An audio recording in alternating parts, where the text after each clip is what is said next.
कि आपको पता है कि हम ऑप एम्प के क्लोज लूप कॉन्फ़िगरेशंस पढ़ रहे हैं और इस बार जो क्लोज लूप कॉन्फ़िगरेशन हमें पढ़ना है उसका नाम है सबट्रैक्टर। अगर मैं कहूँ कि ये सबसे पेचीदा टॉपिक है क्लोज लूप कॉन्फ़िगरेशंस में तो ये गलत बात नहीं होगी, क्योंकि इसका डेफिनेशन थोड़ा सा कॉम्प्लेक्स और हल्का सा लेंथी भी होगा।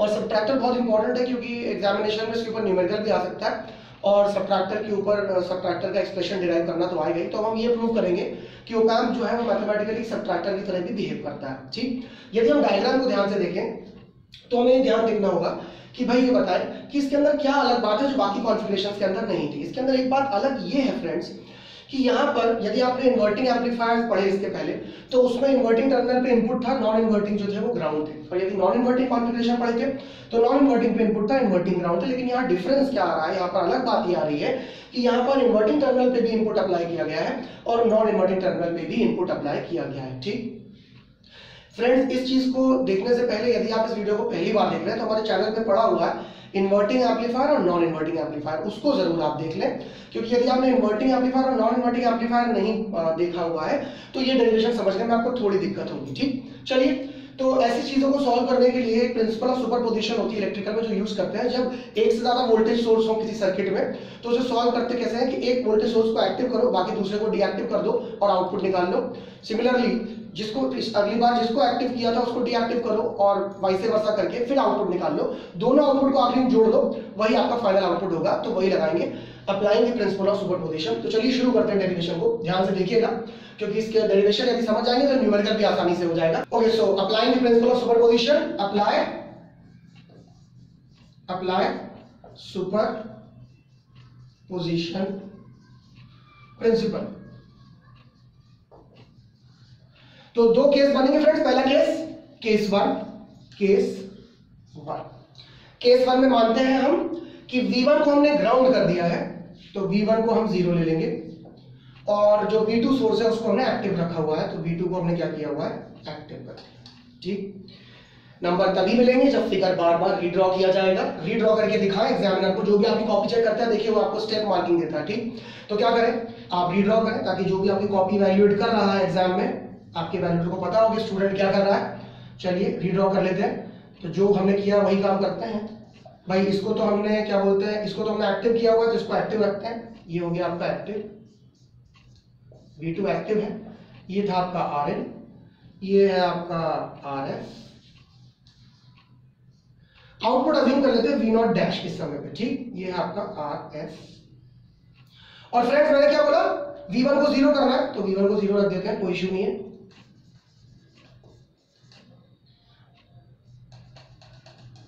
और ये देखिए ये मैंने कर दिया इसको ground. Clear, this is R1, this is R2। Nodes के नाम हमें पता है, नाम रख लेते हैं नोड्स के। इस नोड का नाम अगर A है तो इसका वोल्टेज VA है और इसका VB है। क्लियर, चलिए तो बेटा इसमें कुछ फ्रेंड्स कुछ सोचने की बात ही नहीं। यदि आपने इन्वर्टिंग एम्पलीफायर का वीडियो देखा हुआ है तो सबको पता है कि भाई इन्वर्टिंग एम्पलीफायर का जो गेन का एक्सप्रेशन होता है वो क्या होता है। इन्वर्टिंग एम्पलीफायर का गेन का एक्सप्रेशन होता है इन्वर्टिंग एम्पलीफायर में A बराबर V0 by Vin is equals to minus RF by Rin। Clear, यहां पर देखिए V0 क्या है, V0 डैश है तो क्या होगा V0 डैश अपॉन, और इनपुट वोल्टेज क्या है आपके लिए V2। क्लियर, तो यहां पर V0 डैश की वैल्यू मिल गई है। इन्वर्टिंग एम्पलीफायर की जो होती है वही वैल्यू है, ये V2 है। ठीक, तो क्या आई V0 dash is equals to cross multiply कर दिया minus RF upon Rin into V2। ये बॉक्स में बंद करिए। ये आ गया फ्रेंड्स पहले केस का आउटपुट आपने निकाल लिया जो क्या है आपका V0 dash equals to minus RF by Rin into V2। Clear, आगे बढ़ते हैं। अब केस 2 पे जाते हैं। तो बताइए क्या होगा केस 2 में। जो लोग ध्यान से मेरे वीडियो को देख रहे हैं वो समझ गए होंगे केस 2 में मैं क्या करने वाला हूं। केस 2 में मैं जिसको मैंने एक्टिव किया था उसको मैं डीएक्टिव करूंगा। केस 2, अब मैं किसको डीएक्टिव करूंगा, अब मैं V1 को मैं एक्टिव कर दूंगा इस बार। तो V1 को मैं क्या कर रहा हूं, देखिए एक्टिव कर रहा हूं, एक्टिव।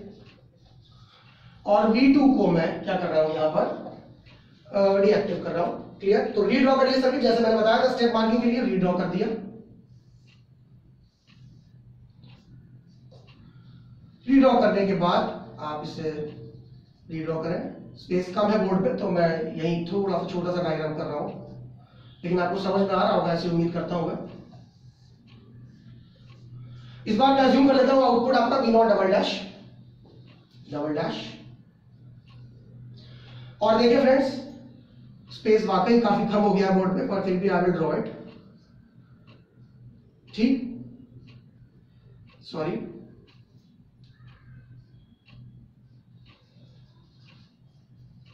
और इसको हमें क्या रखना है इस बार, एक्टिव, क्योंकि V1 क्या है, एक्टिव। तो इस चीज को हम जैसा था वैसे ही ड्रॉ करेंगे, एक्टिव रख देंगे।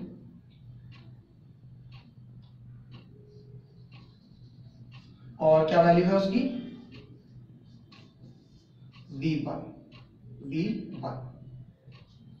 This is your R in, this is your R1 and this is R2।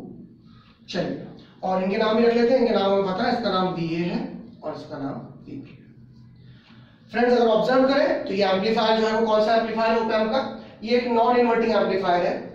किसकी तरह बिहेव कर रहा है ये, जैसे कि अगर मैं बोलूं तो ये क्या था, ये कॉन्फ़िगरेशन क्या बन गई थी, यहाँ पर एक इन्वर्टिंग एम्पलीफायर बन गई थी, इन्वर्टिंग। देखिए मैं क्या बोल रहा हूँ, आप अगर हमारे YouTube चैनल पे जाएंगे, इसके पहले आप देखेंगे इन्वर्टिंग एम्पलीफायर और नॉन इन्वर्टिंग। एक केस में इन्वर्टिंग एम्पलीफायर बन रहा है, एक केस में नॉन इन्वर्टिंग एम्पलीफायर बन रहा है। ठीक, तो ये क्या था यहाँ पर क्या बना था, इन्वर्टिंग एम्पलीफायर। और इस केस में क्या बनेगा बेटा, इस केस में क्या बन गया, नॉन इन्वर्टिंग एम्पलीफायर।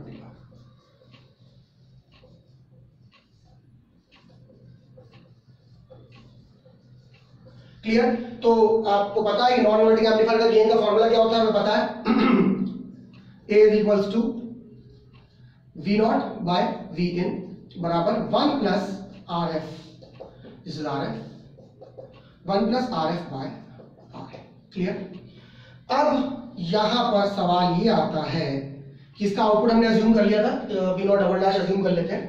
तो यहां पर सवाल ये आता है कि V naught double dash upon V in is equals to 1 plus RF upon R। तो V naught double dash is equals to 1 plus RF upon RN into VN। अब सवाल ये आता है कि V इन की वैल्यू क्या है, यही बस हल्की सी पेचीदगी है इसके अंदर, इस टॉपिक के अंदर। बाकी सारा टॉपिक सिंपल है। यदि कोई स्टूडेंट अब ये कर दे कि सर V इन की वैल्यू तो होगी V इन की वैल्यू तो होगी V1, तो सवाल वहीं गलत हो जाएगा, क्योंकि V इन की वैल्यू V1 नहीं हो सकती। V इन की वैल्यू जो है वो V1 नहीं है, जो ओप एम्प का इफेक्टिव इनपुट है वो VA है। इस पॉइंट पे यदि पोटेंशियल निकालना हो आपको तो उसका सिंपल सा फॉर्मूला है, यानी कि पहले हम ये देख लें कि V इन क्या होगा, यहाँ पर ये VA के बराबर है। अब बोर्ड में स्पेस कम है तो मैं उम्मीद करता हूँ कि आप नोट कर चुके होंगे, तो मैं इस पोर्शन को जो है मैं थोड़ा सा रब कर देता हूँ और आगे बढ़ते हैं डेरिवेशन को सॉल्व करने के लिए।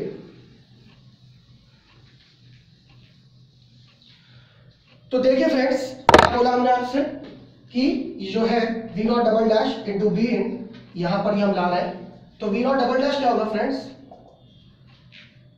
1 plus RF upon R in into V in क्या है, क्या बताया मैंने, VA इंटू VA। और VA क्या होता है, voltage divider rule, 1 plus RF by R in into VA क्या होगा friends, V1 into R2 upon R1 plus R2। ये एक्सप्रेशन आपको किसका मिला,